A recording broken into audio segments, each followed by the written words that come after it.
What's up everyone, Darcblade here with another Hunter's Guide to Monster Hunter Rise Sunbreak. In this video, we're going to be covering the Qurious Crafting system.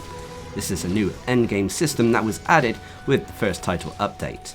So what is the Qurious Crafting? Well, it's a new way to augment your weapons and armor, increasing their stats, skills, and more.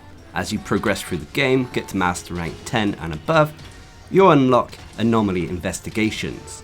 These investigations, which I've explained in a separate video, will give you a vast variety of materials that can be used to conduct the Qurious Crafting. The Qurious Crafting is found at the smithy and is divided into two sections, so we'll go over them. First of all is the Qurious Weapon Crafting.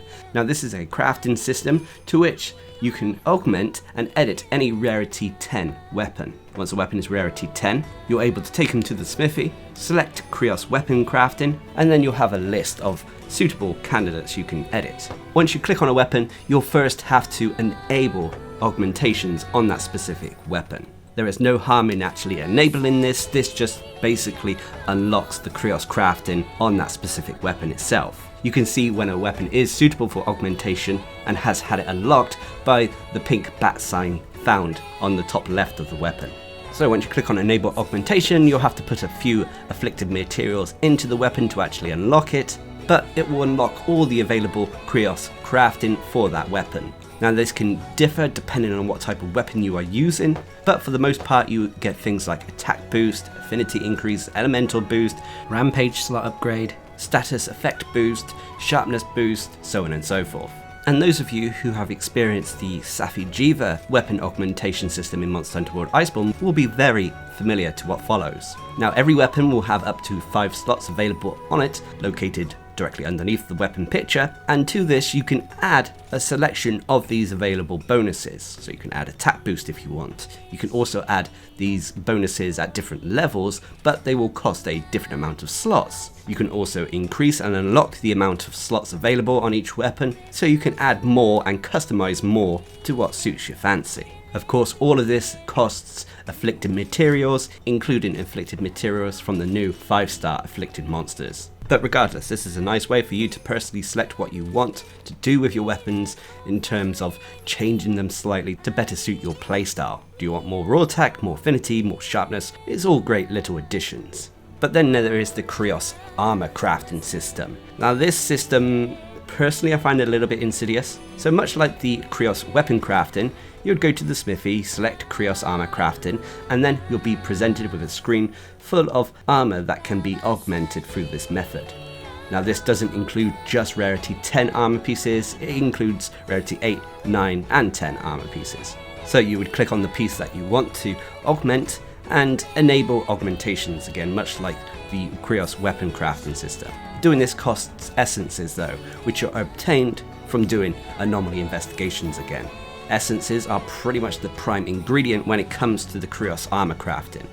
So once you have an armor piece that you want to augment, you'll enable the augmentation, insert some afflicted materials to actually unlock it, to which it will be unlocked. You'll then have two options, augment and reset augmentations. Now augment is what we're mainly doing here, and once you click on it, you'll have a few options to put different essences into the armor you want to, well, augment.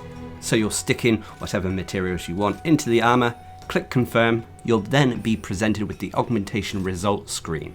You have no options to choose what you specifically want for your augmentations, it's pretty much random. But it's a chance for that armor piece in question to increase its defense, increase the slot sizes, increase the various elemental resistances, and have extra skills added to them. But like I said, it's all random, which is a little bit of a kicker. However, you can keep pouring materials over and over and over again into the system if you're not happy with the augmentations you get, and it almost feels like a little bit of a gacha system. So once you have an augmentation result, you can either keep your current version of the armor or select the new version, and then you'll roll again. Now there is a chance that sometimes the skills on the armor pieces in question will actually have skills deducted, and when this is the case, normally it is a result of getting something quite favorable in return.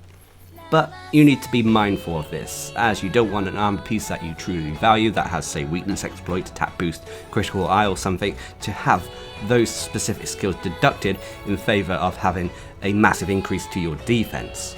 And on top of this, finally, if you don't like any of the augmentations, you can always reset the augmentations as well at the blacksmith. But that is basically the Qurious armor crafting system. It feels in a way to me similar to the talisman crafting system where you never know what you're going to get. But this could be infuriating when it comes to creating builds, especially in my case when I'm trying to share the builds with you, as it means that rarely will people have the same specific armor pieces anymore. But for the most part, the majority of the skills I've noted on the armor pieces that have been augmented through the Qurious armor crafting system haven't been the most impactful, at least not yet. This may be because this is still early days and I haven't invested enough time into it, but I've spent a damn lot of essences, and most of the additional skills you get seem to be quality of life skills rather than DPS ones.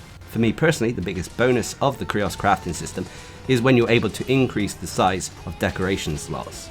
But we'll see how this all evolves.